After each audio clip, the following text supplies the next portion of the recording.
जय हिंद साथियों, स्वागत है आप सभी का स्मार्ट स्टडी क्लासेस 77 पर।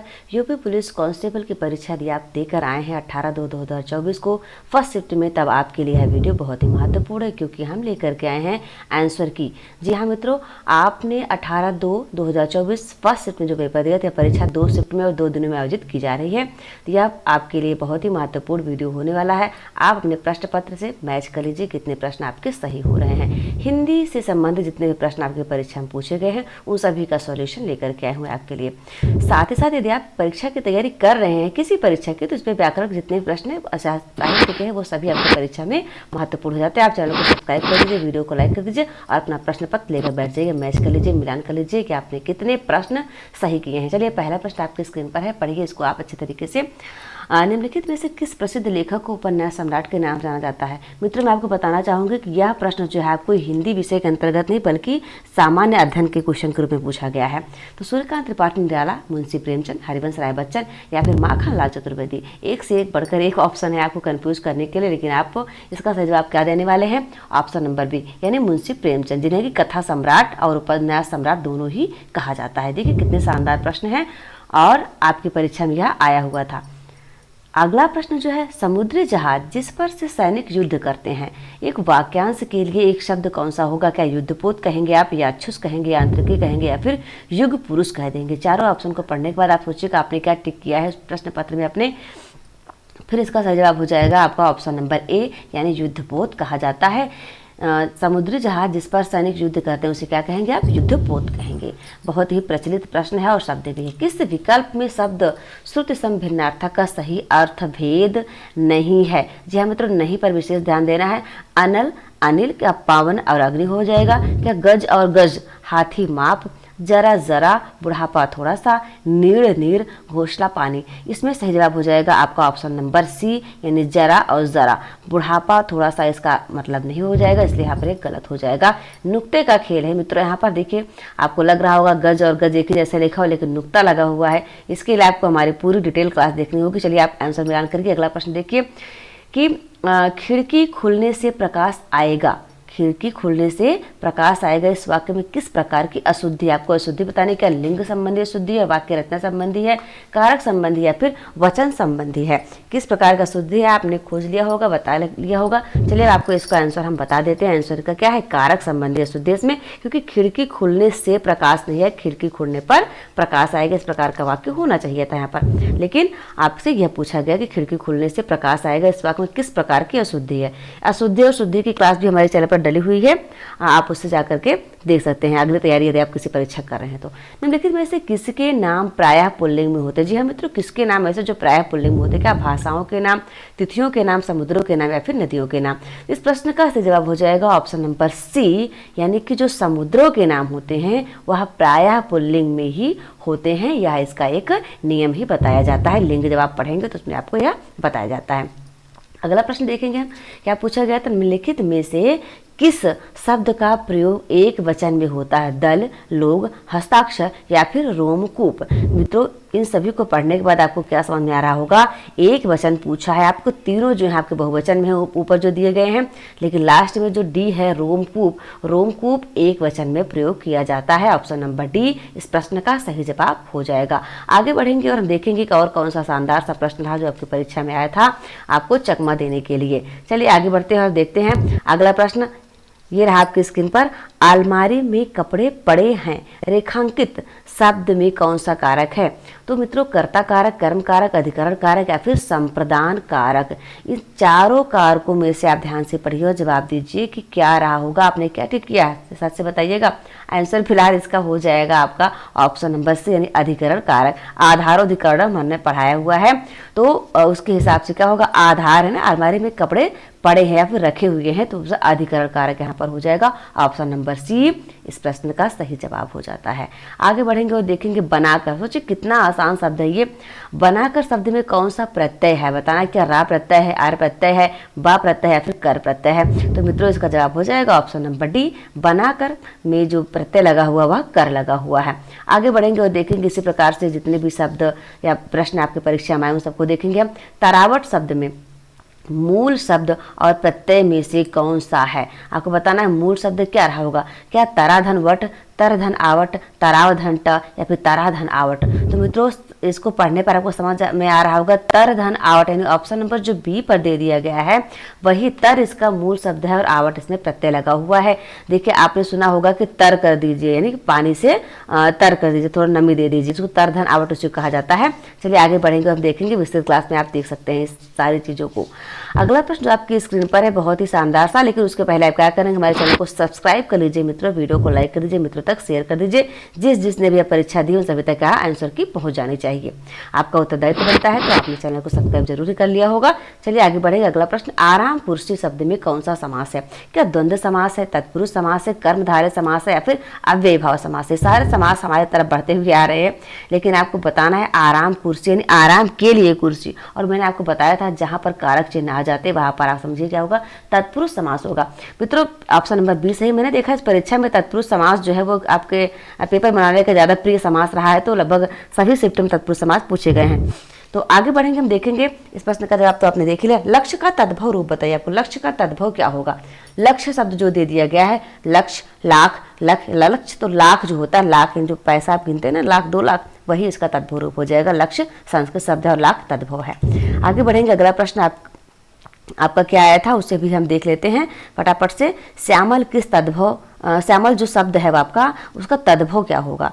तत्सम बताना आपको। श्यामल तो देखो, अगला पढ़ेंगे आप इसको, क्या ऑप्शन पढ़ेंगे, समालू, सांवला, संभल या फिर सांवले। तो श्यामल का जो तद्भव होगा वह सांवला हो जाएगा। बहुत ही आसानी से आप इसको समझ सकते हैं, बहुत ही अच्छा प्रश्न है, कहा जा सकता है ये आपके लिए कोई कठिन नहीं रहा होगा, ऐसा मैं उम्मीद करती हूँ। आगे बढ़ेंगे और देखेंगे अगला प्रश्न क्या है जो कि आपकी परीक्षा में आया हुआ था और आपने अच्छा ही किया होगा। शाखा मृग, जी हाँ मित्रों, सुन माता शाखा मृग नहीं बल बुद्धि विशाल, हनुमान जी भी कहते हैं सीता माता से अशोक वाटिका में। तो शाखा मृग जो है उसका पर्यायवाची किसका पर्यायवाची? क्या शुतुरमुर्ग का, बंदर का, हाथी का, फिर सिंह का? तो मित्रों ऑप्शन नंबर बी यानी बंदर का पर्यायवाची हो जाता है शाखा मृग। शाखा मृग किसे कहते हैं? बंदर को कहते हैं। अगला देखिए क्या है, ऐसे शानदार प्रश्न आपकी परीक्षा में आए कि मजा आ जाएगा। अगर आपने थोड़ी सी भी पढ़ाई की होगी तो जरूर आप पूरे के पूरे नंबर लेकर आएंगे हिंदी में, है ना। आगे बढ़ेंगे और हम देखेंगे निम्नलिखित में से कौन सा विशेषण संख्या को दर्शाता है। अब कुछ लोग सिर्फ विशेषण पढ़ के कूद गए होंगे, चौड़ा कर दिए होंगे, लेकिन चौड़ा नहीं भाई, आप पढ़िए उसको, संख्या दिया गया है। संख्या मतलब क्या, 10 तो ऊपर आपको दिख रहा है ना पहले ऑप्शन में, 10 मीटर कपड़ा संख्या को दर्शाता है, इसलिए विशेषण में यही सही हो जाएगा आपका ऑप्शन नंबर ए। भली भांति पढ़कर ही प्रश्न का जवाब देना चाहिए, हमेशा यह बताया जाता है आपको। तो ऑप्शन नंबर ए सही, 10 मीटर कपड़ा जो है वो संख्यावाचक विशेषण है। आगे बढ़ेंगे और देखेंगे और कौन सा प्रश्न है जो आप करके आए हैं। मच्छर भिन भिनाते हैं, भिन भिनाते हैं तो क्या करना है आपको, इस वाक्य में कौन सी क्रिया है आपको बताना है। क्या पूर्वकालिक क्रिया है, नाम धातु क्रिया है, प्रेरणात्मक क्रिया है, फिर संयुक्त क्रिया है? तो मित्रों इसमें आपकी क्या है, वह नाम धातु क्रिया है। मच्छर भिन भिनाते हैं, भिन से बनता, भिन भिनाना से हुआ ना, भिन भिनाते बन गया है। ये नाम धातु क्रिया, पूर्वकालिक और प्रेरणात्मक संयुक्त तो आप जानते हैं ये सब नहीं है। कल वाला जो पेपर हुआ था उसमें देखिए आपको प्रेरणार्थक क्रिया पूछ लिया गया था, आज वाले में भी, फिर सेकंड सेट में पूर्वकालिक पूछा गया और इसमें ये पूछा गया। तो लता मंगेशकर गीत गा रही हैं, बेचारी गाएंगी क्या, अब तो वो दिवंगत हो चुकी है, लेकिन फिलहाल ये वाक्य है, यह वाक्य किस काल का है आपको बताना है। क्या अपूर्ण यानी प्रवृत्त वर्तमान काल का है, सामान्य वर्तमान काल का, सामान्य भूतकाल, सामान्य भविष्य काल, जो आप बताइए आंसर क्या होगा इसका। ऑप्शन नंबर ए सही हो जाएगा, यह सामान्य वर्तमान काल का है, क्योंकि लता मंगेशकर गीत गा रही हैं, वर्तमान में यह कार्य चल रहा है, जिसे आप कंटिन्यूअस कहते हैं, इसलिए ऑप्शन नंबर ए इस प्रश्न का सही जवाब हो जाएगा। अब हम देखेंगे कि ऐसा और कौन सा प्रश्न है जो आपकी परीक्षा में आया था। मजदूरों द्वारा पेड़ काटा जाता है या पेड़ काटा गया, इस वाक्य का वाच्य क्या होगा? कर्तृवाच्य, कर्मवाच्य, भाववाच्य, इनमें से कोई ना, फिर कर्तृवाच्य। मित्रों देखिए आप इसमें यदि मजदूरों द्वारा पेड़ काटा जाता है, इसमें आपका कर्तृवाच्य होगा। क्यों होगा? कुछ लोगों ने सोचा हो कर्मवाच्य होगा, तो इसमें कर्मवाच्य भी हो सकता था, लेकिन यहाँ पर कर्तृवाच्य है, क्योंकि आप जब कर्म का प्रभाव कर्ता पर पड़ता है, यानी कर्ता बदलने से आपका कर्म भी बदल जाता है, तो कर्म के जो तब आपका कर्मवाच्य हो जाता है। लेकिन यहाँ पर मजदूर चाहे पेड़ काटे, चाहे कोई लड़के का आप नाम ले लीजिए कि लक्ष्य पेड़ काटता है, लवी पेड़ काटती है, मजदूर पेड़ काटते हैं, कोई परिवर्तन नहीं हो रहा, इसलिए यहाँ पर एक कर्तृवाच्य हो जाएगा। ऑप्शन नंबर डी सही है। आगे बढ़ेंगे, ठिठक जाना मुहावरे का अर्थ आपको बताना है, निम्नलिखित में से कौन सा है। क्या धोखा खा जाना, उदासी छा जाना, रुक जाना है, कुछ चले जाना? बहुत ही आसान है ये, रुक जाना या ठिठक जाना, चलते चलते रुक जाना, कहीं से भी ठिठक जाना। तो देखिए ऑप्शन नंबर सी जो है वो सही हो जाएगा, रुक जाना इसका अर्थ हो जाता है। मुहावरे और लोकोक्तियों से भी 2 प्रश्न शायद पूछे गए हैं, देखिए आगे भी आपको मिलेगा इसमें। तो अगला प्रश्न जो है देखिए वो किस टॉपिक से है, आपकी परीक्षा में आया था, अभिज्ञ शब्द का विलोम शब्द क्या होगा। देखिए यहाँ पर विज्ञ दे दिया गया, सर्वज्ञ दे दिया गया, अनभिज्ञ और अल्पज्ञ दे दिया गया। अब आप इसी में कंफ्यूज हो जाएंगे कि हम क्या करें, विज्ञ करें सर्वज्ञ करें। देखिए अभिज्ञ का मतलब होता है जो कुछ भी नहीं जानता है, तो आपको सिंपल वहाँ पे विज्ञ कर देना है, यानी कि जो कुछ जानता है, विज्ञ हो गया ना। ऑप्शन नंबर ए जो है वो सही हो जाएगा। आप किसी भी प्रकार के कंफ्यूजन में ना रहें। चलिए आगे बढ़ते हैं और देखते हैं और किस प्रश्न का क्या जवाब दिया भाई आपने। निम्नलिखित विकल्प में से लोकोक्ति कौन सी है, उसे आपका चयन करना है। क्या आस्तीन का सांप होना, कठपुतली होना, जो गरजते हैं वह बरसते नहीं, आग चुराना। अब देखिए आपने ये सब कुछ पढ़ा होगा, लोकोक्ति और मुहावरे में अंतर क्या होता है। मुहावरा जो होता है वो अपने आप में पूर्ण नहीं होता है, उसको आप किसी वाक्य के साथ प्रयोग करते हैं, जबकि जो लोकोक्ति होती है वो अपने आप में पूर्ण होती है। इसे पढ़ने से आपको क्या समझ में आ रहा है, जो गरजते हैं वह बरसते नहीं, सीधा सीधा एकदम स्पष्ट हो रहा है। यानी ऑप्शन नंबर सी जो है वो आपका मुहावरा नहीं बल्कि लोकोक्ति है, यही आपका सही जवाब हो जाएगा। तो बढ़िया प्रश्न है ना, मजा आया होगा इसको पढ़ करके आपको। आसान प्रश्न आते हैं तो पेपर अच्छा लगता है, लेकिन कुछ कठिन आ जाए तो दिमाग डिस्टर्ब। चलिए हिंदी साहित्य में वात्सल्य बताना आपको, हिंदी साहित्य में वात्सल रस को मिलाकर कुल कितने काव्य रस माने गए हैं। मित्रों यहाँ पर पहले तो 9 रस थे, लेकिन उद्भट ने माना 10 रस, शांत रस को इकट्ठा कर लिया, फिर आपका 11वां रस वात्सल रस को माना गया, नहीं 11। ऑप्शन नंबर बी जो है वो सही हो जाएगा। आप ध्यानपूर्वक से पढ़िए, ऑप्शन नंबर बी पर 11 दे दिया गया है। हिंदी साहित्य में वात्सल रस को मिलाकर कुल कितने काव्य रस ना, 11 रस हैं। चलिए आगे बढ़ते हैं और देखते हैं और कौन सा प्रश्न है जो आपकी इस परीक्षा में आया हुआ था हिंदी से संबंधित।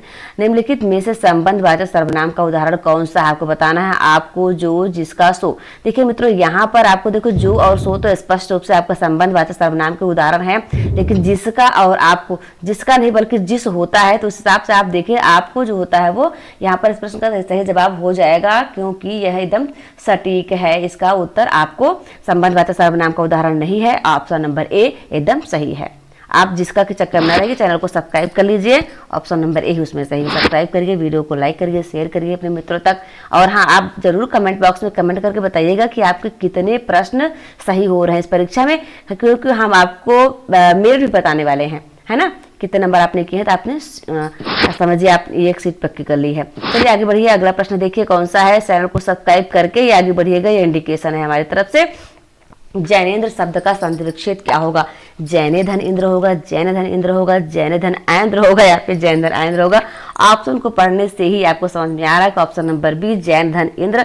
बहुत ही ऑप्शन देख के देखिए ऑप्शन सारे गलत दे दिए गए, इसलिए आपको यह सही को पहचानना बहुत आसान हो जाता है। जैन धन इंद्र यानी ऑप्शन नंबर बी एकदम सही जवाब हो जाएगा। इसमें देख लिया आपको जैन धन इंद्र, ऑप्शन नंबर बी एकदम सही है इस प्रश्न का जवाब। आगे बढ़ेंगे, देखेंगे और कौन से प्रश्न है। निम्नलिखित में से कौन सा विवरण चिन्ह है। विवरण चिन्ह आपको बताना है। देखिए सिंगल इन्वर्टर कामा, डबल इन्वर्टर कामा और ये डबल बिंदु दे दिए, लेकिन इसमें आपको ऑप्शन जो डी पर दे दिया गया है वही आपका कहा जाता है विवरण। जब आप किसी प्रकार का विवरण देते हैं 2 डॉट और एक डैश टाइप का निशान लगाते हैं ना, ऑप्शन नंबर डी पर दिया गया, उसे आप विवरण चिन्ह कहते हैं। देखिए ये सारी क्लासेस हमारे चैनल पर हुई हैं और आप लोगों ने यदि पढ़ा होगा तो आप एक भी क्वेश्चन बाहर नहीं है हमारे क्लासेस से, पुराने क्लासेस। देखिए इसको कितनी बार हमारे जो काव्य का वाला वीडियो चल रहा है लगातार आप देख रहे होंगे, उसमें दोहा और रोला छंद को क्रम से मिलाने पर क्या बनता है, कौन सा छंद बन जाता है मित्रों। क्या सरिया बनेगा, हरगीत का बनेगा, बरवे बनेगा, फिर कुंडली का बनेगा। तो मित्रों बन जाता है ऑप्शन नंबर डी वाला, यानी कुंडलियां छंद बन जाता है। ऑप्शन नंबर डी पर दे दिया गया, दोहा और रोला जब मिलेंगे तो आपको कुंडली का छंद बन जाएगा। बहुत ही आसान सा प्रश्न है। और अगर देखिए अगर हमें टाइम मिलता है तो हम आपको साबित करके दिखाएंगे कि सारे प्रश्न हमारी क्लास से हैं ना, लेकिन आपने शायद नहीं देखा हो। चलिए कोई बात नहीं। नील गगन सा शांत हृदय था हो रहा। देखिए अब शांत सा जब आ गया तो सा का मतलब क्या है, उपमा कर रहा है। अन्य युक्त यहाँ पर होगा नहीं, संदेह यहाँ पर होगा नहीं, विरोधाभास होगा नहीं, यहाँ पर हो जाएगा उपमा अलंकार। तो उपमा अलंकार ऑप्शन नंबर सी पर दे दिया गया। आप फटाफट से पढ़िए इसको और आगे बढ़िए। आपने एक नंबर आपका मिल रहा है या घट रहा है दोनों बताइएगा आप। माइनस मार्किंग भी थी ना आपकी परीक्षा में। हर शब्द का अनेकार्थी, देखिए कितना प्यारा शब्द प्रश्न है आपका ये। हर शब्द का अनेकार्थी शब्द किस विकल्प में नहीं है भाई। सिंह, सूर्य, दूध और सर्प, इन सब को आप हरि कह सकते हैं, लेकिन दूध को हरि कहाँ से कह देंगे भाई। इसलिए बहुत ही आसान सा ऑप्शन नंबर सी इस प्रश्न का सही जवाब हो जाता है। ऑप्शन नंबर सी यानी दूध जो है वो हरि का अनेकार्थी शब्द नहीं है किसी भी प्रकार से। आगे बढ़ के देखिए और कौन सा है। भीतर और बाहर, यह किस क्रिया विशेषण को उदाहरण क्या परिमाणवाचक है, कालवाचक है, रीतिवाचक है, स्थानवाचक है। मित्रों इस प्रश्न का सही जवाब क्या हो जाएगा आपको भीतर और बाहर। ये क्या है आपका स्थान बता रहा है ना, अंदर है आप या बाहर है, स्थानीय तो है, तो इसलिए स्थानवाचक हो जाएगा, ऑप्शन नंबर डी हो जाएगा। कुछ लोग कालवाचक कर दिए होंगे तो भाई गलत हो जाएगा, वो स्थानवाचक हो जाएगा ऑप्शन नंबर डी पर जो दे दिया गया है। बहुत ही बढ़िया प्रश्न रहा, प्रश्न पत्र भी रहा। मेघ शब्द का पर्यायवाची आपको बताना निम्न में से कौन सा है, सूर्यपुत्र, नीरद, सफरी, शंभु। तो मित्रों नीरद जो होता है वो मेघ यानी बादल का पर्यायवाची शब्द है, बाकी और इसमें नहीं है। तो आपने आशा करती हूँ कि आपने यही लगाया होगा, नीरद शब्द जो है वो आपका पर्यायवाची होगा किसका, मेघ, जिसे आप बादल कहते हैं।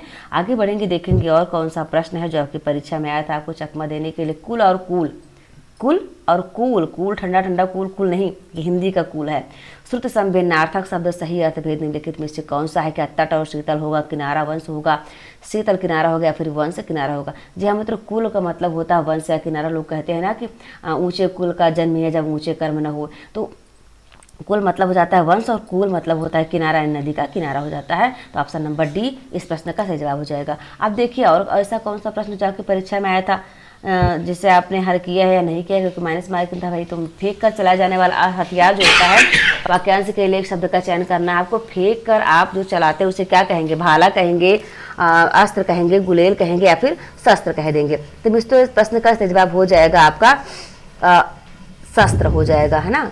क्या दे दिया गया है, ऑप्शन नंबर आपको पढ़ना है फिर देखना है फिर उसका जवाब देना। ऑप्शन नंबर बी है, अस्त्र कहा जाएगा। जो फेंक कर जो आपका हथियार चला जाता है उसे अस्त्र कहते हैं, और जो हाथ में धारण करके आप लड़ाई लड़ते हैं उसे शस्त्र कहते हैं। ये बहुत ही कंफ्यूजन करने वाला प्रश्न है, लेकिन आपको जानकर आशा होगा कक्षा 5वीं की किताब में यह सेम टू सेम दिया गया है वाक्यांश के लिए। सोचिए कितना ईजी है ये।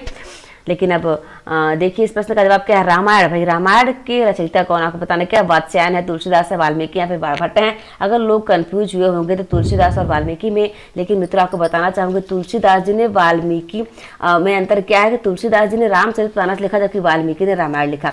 यानी इस प्रकार से इस प्रश्न का सही जवाब हो जाएगा ऑप्शन नंबर सी, यानी रामायण जो है वाल्मीकि के द्वारा लिखा गया और यह संस्कृत भाषा में लिखा गया है।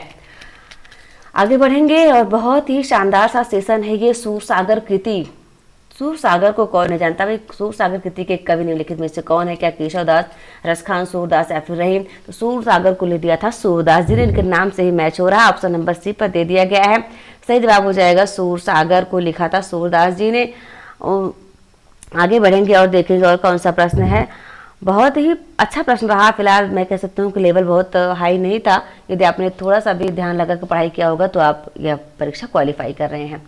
बिहारी, बिहारी जो हिंदी, कभी बिहारी की बात नहीं हो रही है पर बिहारी हिंदी का विकास निम्न में से किस भाषा से हुआ, मागधी अपभ्रंश से, मागधी या फिर अपभ्रंश या फिर सौरसैनी। तो मागधी अपभ्रंश पहला ऑप्शन ही आपका सही हो जाएगा, मागधी अपभ्रंश से बिहारी हिंदी का विकास हुआ है। ऑप्शन नंबर ए पर आप देखिए उसको आप ध्यानपूर्वक के आपके परीक्षा में जो आया था मागधी अपभ्रंश जो है वो एकदम सही जवाब है इस प्रश्न का। बिहारी हिंदी का उद्भव जो है वो मागधी अपभ्रंश से होता है। आगे बढ़ेंगे, फटाफट से मिलान करते रहिए। आप कमेंट बॉक्स में कमेंट करके बता दीजिएगा आपने कितने प्रश्न सही किए हैं और चैनल को सब्सक्राइब कर लीजिए। मित्रों इसके अलावा एक गद्यांश था, गद्यांश में क्या प्रश्न भी वही है, उत्तर भी वही है, तो इसलिए मैं आशा करते हुए आपने पूरा सही किया होगा। चलिए आगे बढ़िए और चैनल को सब्सक्राइब कर लीजिए। मिलती हूँ आपसे एक महत्वपूर्ण सेशन के साथ, तब तक आप लोग स्वस्थ रहें, मस्त रहें। जय हिंद, जय भारत।